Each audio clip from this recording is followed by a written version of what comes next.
Assalamualaikum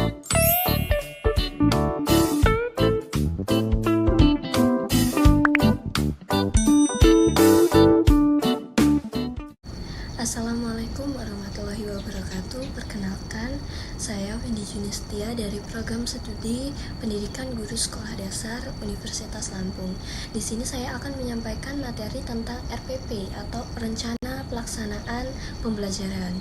RPP sendiri artinya adalah rencana yang menggambarkan prosedur dan pengorganisasian pembelajaran untuk mencapai suatu kompetensi dasar yang ditetapkan dalam standar isi dan dijabarkan dalam silabus. Komponen-komponen dari RPP diantaranya yang pertama ada identitas mata pelajaran. Nah, di dalamnya ada satuan pendidikan, kelas, semester, program, keahlian, mata pelajaran atau tema pelajaran, serta jumlah pertemuan. Selanjutnya ada standar kompetensi. Standar kompetensi merupakan kualifikasi kemampuan minimal peserta didik yang menggambarkan penguasaan pengetahuan, sikap, dan keterampilan yang diharapkan dicapai pada setiap kelas dan semester pada satu mata pelajaran. Selanjutnya, yang ketiga ada kompetensi dasar yang merupakan kemampuan yang harus dikuasai peserta didik dalam mata pelajaran. Selanjutnya, yang keempat ada indikator pencapaian kompetensi yang merupakan perilaku yang dapat diukur atau diobservasi untuk menunjukkan ketercapaian kompetensi dasar tertentu yang menjadi acuan penilaian mata pelajaran. Selanjutnya, yang kelima ada tujuan pembelajaran. Tujuan pembelajaran menggambarkan proses dan hasil belajar yang diharapkan dicapai oleh peserta didik sesuai dengan kompetensi dasar. Selanjutnya, yang keenam ada materi ajar. Materi ajar memuat konsep, prinsip, dan prosedur yang relevan dan ditulis dalam bentuk butir-butir sesuai dengan rumusan indikator pencapaian kompetensi. Selanjutnya yang ketujuh ada alokasi waktu. Alokasi waktu ditentukan sesuai dengan keperluan untuk pencapaian KD dan beban belajar. Yang kedelapan selanjutnya metode pembelajaran. Metode pembelajaran digunakan oleh guru untuk mewujudkan suasana belajar dan proses pembelajaran agar pembelajaran peserta didik mencapai kompetensi dasar atau seperangkat indikator yang telah ditetapkan. Selanjutnya yang terakhir ada kegiatan pembelajaran yang di dalamnya terdapat kegiatan pendahuluan, inti, dan penutup. Berikut ini adalah contoh dari RPP atau Rencana Pelaksanaan Pembelajaran yang telah saya buat. Yang pertama ada identitas mata pembelajaran.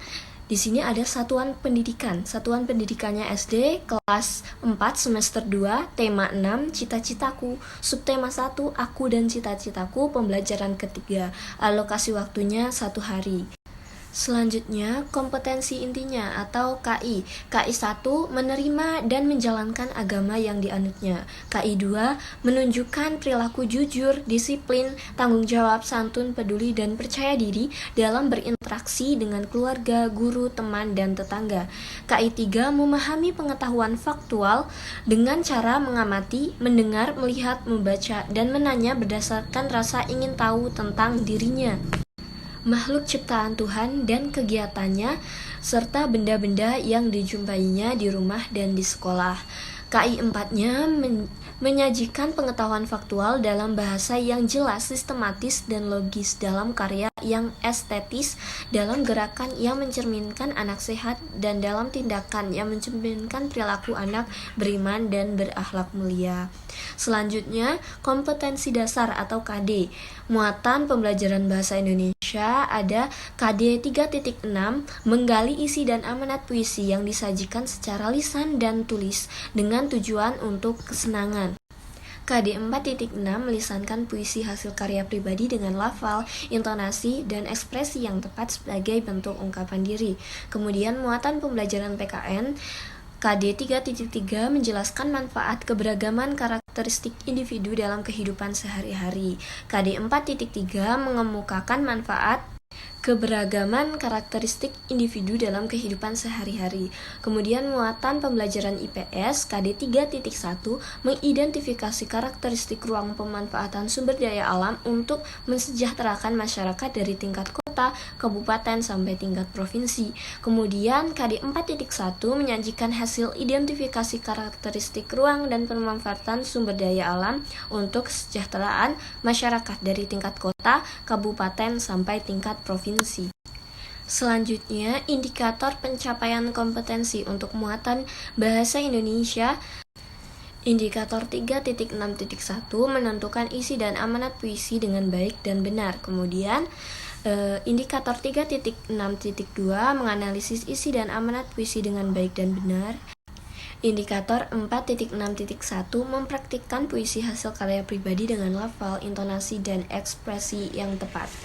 Kemudian muatan pembelajaran PKN indikator 3.3.1 menjelaskan manfaat keberagaman karakteristik individu dalam kehidupan sehari-hari dengan tepat. Kemudian indikator 3.3.2 menerapkan manfaat keberagaman karakteristik individu dalam kehidupan sehari-hari.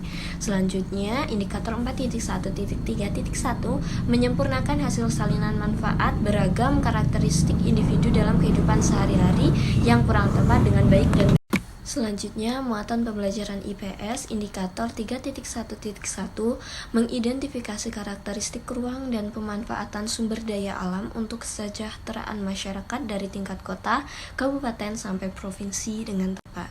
Kemudian indikator 4.1.1 mengembangkan hasil identifikasi karakteristik ruang dan pemanfaatan sumber daya alam untuk kesejahteraan masyarakat tingkat kota, kabupaten, sampai provinsi dengan baik dan benar.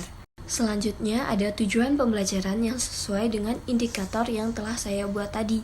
Yang pertama ada setelah mengamati teks puisi, siswa mampu menentukan isi dan amanat puisi dengan baik dan benar. Di sini tujuan pembelajarannya sesuai dengan indikator yang telah dibuat. Ada 8 tujuan pembelajaran. Selanjutnya ada materi pembelajaran.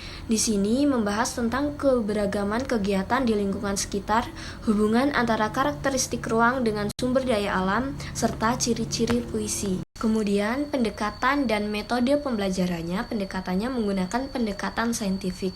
Kemudian metodenya menggunakan penugasan, pengamatan, tanya jawab, diskusi, dan ceramah. Selanjutnya media, alat, dan sumber pembelajarannya. Yang pertama ada buku pedoman guru tema 6 kelas 4 dan buku siswa tema 6 kelas 4. Buku tematik terpadu kurikulum 2013. Kemudian yang kedua ada contoh-contoh puisi. Kemudian ada lingkungan sekitar, gambar hewan dan tumbuhan, serta gambar berbagai provinsi di lingkungan sekitar. Sekian penjelasan dari saya, semoga bermanfaat. Saya akhiri. Wassalamualaikum warahmatullahi wabarakatuh.